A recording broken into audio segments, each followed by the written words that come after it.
Hello student, Gargi tutorial ক্লাসে তোমাদের স্বাগত জানাই। দেখো, আজকে আমার বিষয় হলো বর্ধমান ইউনিভার্সিটি ফার্স্ট সেমিস্টার স্টুডেন্টদের জন্য যারা মাইনরে পলিটিক্যাল সায়েন্স রেখেছো তাদের আমি আগে সিলেবাসটা দিয়ে দিচ্ছি, তারপর এর থেকে কিছু গুরুত্বপূর্ণ শর্ট কোয়েশ্চেন আমি দিয়ে দেব। তাহলে দেখে নাও আগে সিলেবাসের মধ্যে কি আছে। এক হচ্ছে রাজনীতির অর্থ ও রাজনৈতিক তত্ত্ব। 2 নম্বর পড়তে হবে তোমাদের সার্বভৌমিকতার ধারণা। 3 নম্বর পড়তে হবে স্বাধীনতা ও সাম্য। 4 নম্বর পড়তে হবে উদারনীতিবাদ ও নয়া উদারনীতিবাদ। 5 হচ্ছে রাষ্ট্রের তত্ত্বসমূহ। এই হচ্ছে তোমাদের সিলেবাস, এই 5টা সিলেবাস। এখান থেকে আমি তোমাদের প্রত্যেকটা অধ্যায় ভিত্তিক আমি শর্ট কোয়েশ্চেনগুলো দিয়ে দেব উত্তর সহ। তাহলে আজকে আমি যেটার উত্তর দেব সেটা হচ্ছে প্রথমে যেটা আছে, অর্থাৎ রাজনীতির অর্থ এবং রাজনৈতিক তত্ত্ব থেকে যে শর্ট কোয়েশ্চেন আছে তার যে উত্তর গুরুত্বপূর্ণ সেগুলো আজকে আমি তোমাদের দিয়ে দেওয়ার চেষ্টা করছি। তো আমার শরীরটা খুব একটা ভালো নেই, তোমাদের মধ্যে কেউ একজন বারবার করে চেয়েছো এই প্রশ্নের উত্তরগুলো, আমি দিতে পারিনি, তাই আজকে আমি দিয়ে দেওয়ার চেষ্টা করছি। বলতে গিয়ে যদি কোনো ভুল ত্রুটি হয় একটু মানিয়ে নিও।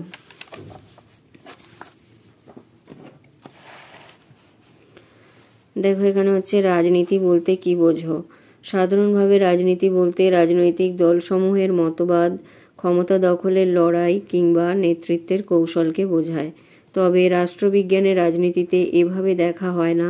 বলা হয় রাজনীতি হলো এমন এক সামাজিক প্রক্রিয়া যা মূল্যবোধমূলক, কর্তৃত্ব সম্পন্ন, বরাদ্দের ক্ষেত্রে দ্বন্দ্বসমূহ, জনস্বার্থের সঙ্গে সংশ্লিষ্ট উদ্দেশ্যসমূহ ও সিদ্ধান্ত গ্রহণের প্রয়োজনীয়তাকে উপস্থিত করে এবং স্বার্থান্বেষী গোষ্ঠীগুলিকে নিজ পরিধিভুক্ত করে বিরোধ মীমাংসার হাতিয়ার হিসাবে কাজ করে। পরের প্রশ্ন দেখো, রাজনৈতিক তত্ত্ব বলতে কি বোঝো।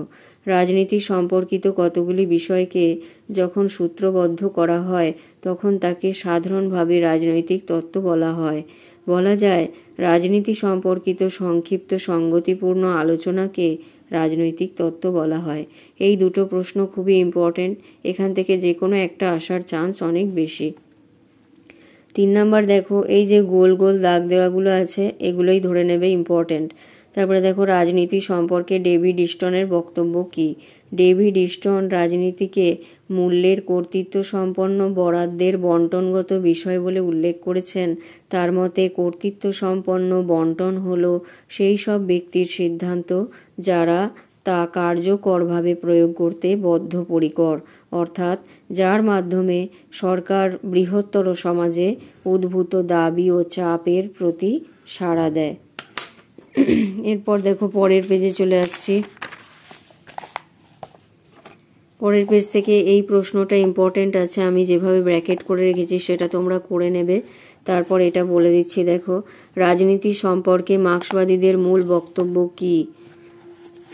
মার্ক্সবাদীরা রাজনীতিকে সমাজ ব্যবস্থার কোনো অংশ থেকে বিচ্ছিন্ন করে আলোচনা করেননি। তারা মনে করেন রাজনীতি হলো সমাজের দুটি প্রধান শ্রেণী, বুর্জোয়া ও সর্বহারা অন্তর্গত পরস্পর বিরোধী স্বার্থগুলির পরিণতি। তারা মনে করেন পরস্পর বিরোধী দুটি প্রধান শ্রেণীর মধ্যে কখনোই সামঞ্জস্য বিধান সম্ভব নয়। যেদিন শ্রেণীহীন সমাজ ব্যবস্থা প্রতিষ্ঠিত হবে সেই দিন বিরোধের অবসান ঘটবে। এরপর এটা করবে অভিজ্ঞতাবাদী রাষ্ট্রতত্ত্বের কয়েকজন প্রবক্তার নাম লেখো। 1 হচ্ছে আর্থার বেন্টালি, 2 হচ্ছে গ্রাহাম ওয়ালাস, 3 হচ্ছে চার্লস মেরিয়াম, 4 হচ্ছে বার্জেস, 5 হচ্ছে ডেভিড ইস্টন। এর মধ্যে থেকে যে কোনো দুটো তোমরা করে রাখার চেষ্টা করবে। এটাও একটা ইম্পর্টেন্ট প্রশ্ন, এটা তোমরা করে রাখার চেষ্টা করো। এরপর এটাই আসছে, অধ্যাপক অ্যালান বল রাজনীতির কি সংজ্ঞা দিয়েছেন। অধ্যাপক অ্যালান বল রাজনীতির সংজ্ঞা দিতে গিয়ে বলেছেন যে রাজনীতি হলো এমন একটি সক্রিয়তামূলক কাজ যা সমাজের সকল স্তরেই বিদ্যমান, যা হলো একটি সার্বজনীন ক্রিয়া। এই অবধি বললেই হবে। আর এটাও একটি গুরুত্বপূর্ণ প্রশ্ন, এটাও তোমরা একটু করে রাখার চেষ্টা করবে। এরপর এখানে আসছি, দেখো রাজনৈতিক তত্ত্ব এর ব্যুৎপত্তিগত অর্থ কি। গ্রিক শব্দ থিওরিয়া থেকে ইংরেজি থিওরি শব্দটি এসেছে, যার অর্থ হলো তত্ত্ব। গ্রিক দার্শনিক প্লেটো, অ্যারিস্টটল প্রমুখ থিওরিয়া বলতে জ্ঞান ও বিজ্ঞানের বা আত্মদর্শনকে বুঝিয়েছেন। তারপরে প্রশ্ন দেখো, রাজনৈতিক তত্ত্বের দুটি বৈশিষ্ট্য উল্লেখ করো। দুটি বৈশিষ্ট্যের মধ্যে 1 নম্বরে রাখবে বর্ণনামূলক, 2 হচ্ছে সূত্র প্রতিষ্ঠা। এবার এটার ব্যাখ্যা করবে। রাজনৈতিক তত্ত্ব মূলত বর্ণনামূলক আলোচনার মাধ্যমে রাজনীতিকে ব্যাখ্যা করে। রাষ্ট্রের উৎপত্তি, প্রকৃতি, রাষ্ট্র ও নাগরিকের সম্পর্ক, রাষ্ট্রের ভূমিকা প্রভৃতি বাস্তব বর্ণনা রাজনৈতিক তত্ত্বে পাওয়া যায়। 2 নম্বরে করবে রাজনৈতিক তত্ত্ব কতগুলি বাস্তব উপাদানের সাহায্যে সাধারণ সূত্রের প্রতিষ্ঠা করে এবং রাজনৈতিক সমস্যা সমাধানের চেষ্টা করে। এরপর এটা করবে রাজনৈতিক তত্ত্বের ত্রুটি ও সীমাবদ্ধতা আলোচনা করো।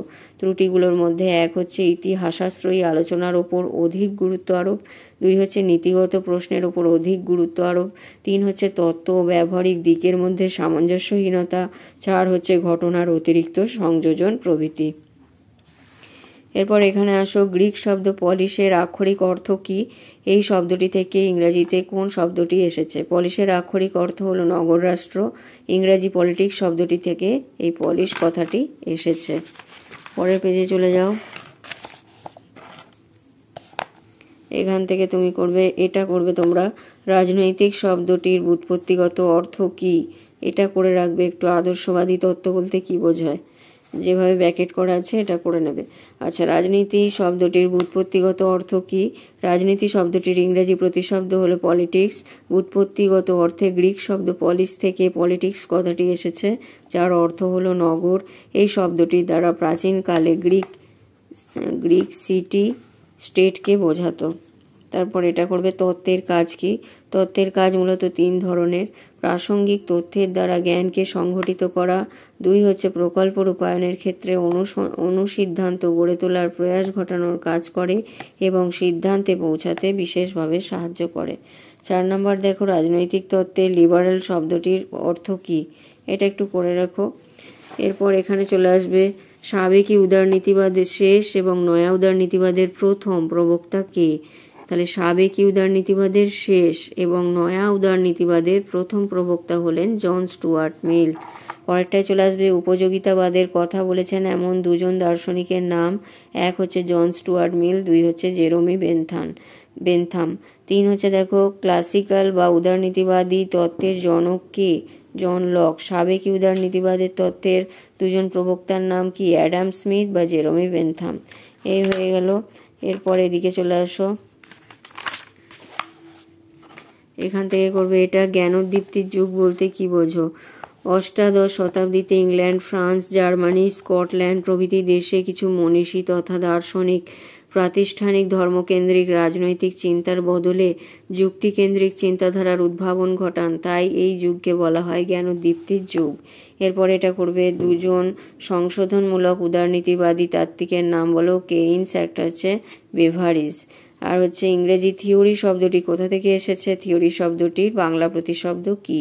গ্রিক শব্দ থিওরিগা থেকে এসেছে, আর এর প্রতিশব্দ হলো তত্ত্ব। এইটা খুবই ইম্পর্টেন্ট একটা প্রশ্ন। রাজনৈতিক তত্ত্ব বলতে কি বোঝো? খুব ভালো করে রাখবে।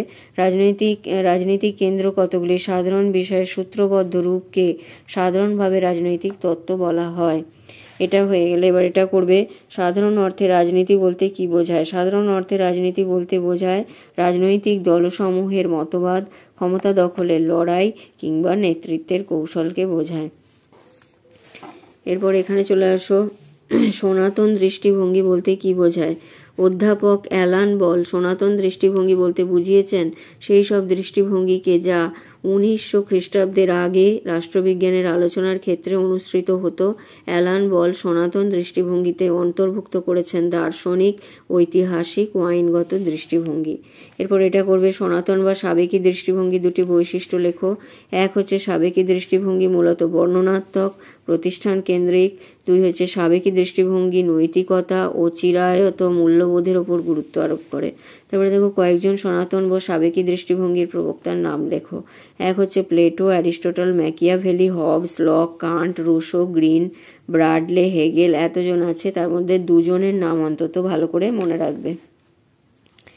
এখানে চলে এসো কয়েকজন ঐতিহাসিক দৃষ্টিভঙ্গির প্রবক্তার নাম। ম্যাকেনজি, আইভর জেনিংস, ম্যাকিনটন, জর্জ স্যাবাইন, হার্ল্ড লাস্কি। এর মধ্যে যে কোনো 2 জনের নাম মনে রাখবে।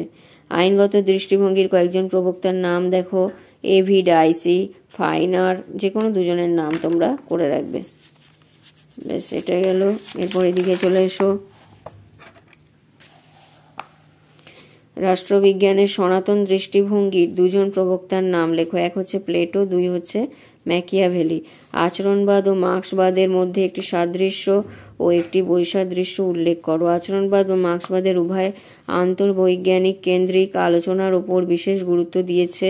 আচরণবাদ প্রচলিত পুঁজিতান্ত্রিক ও সমাজ ব্যবস্থাকে বজায় রাখার পক্ষপাতী, কিন্তু মার্ক্সবাদ অসাম্য ও বৈষম্য কেন্দ্রিক সমাজ ব্যবস্থার মৌলিক পরিবর্তনের জন্য বিশেষভাবে আগ্রহী। তারপরে এটা করবে উৎপাদন পদ্ধতির কয়েকটি দিক কি। এক হচ্ছে উৎপাদিকা শক্তি, দুই হচ্ছে উৎপাদন সম্পর্ক।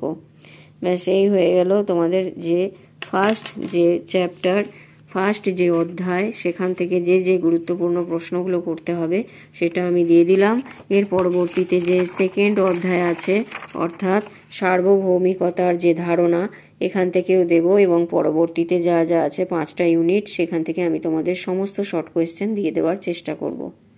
তাহলে এই গেল আজকের ভিডিও। যদি ভিডিওটি ভালো লাগে অবশ্যই একটি লাইক করে দিও, এবং আমি চেষ্টা করব তোমাদের জন্য আরও গুরুত্বপূর্ণ ভিডিও আনার।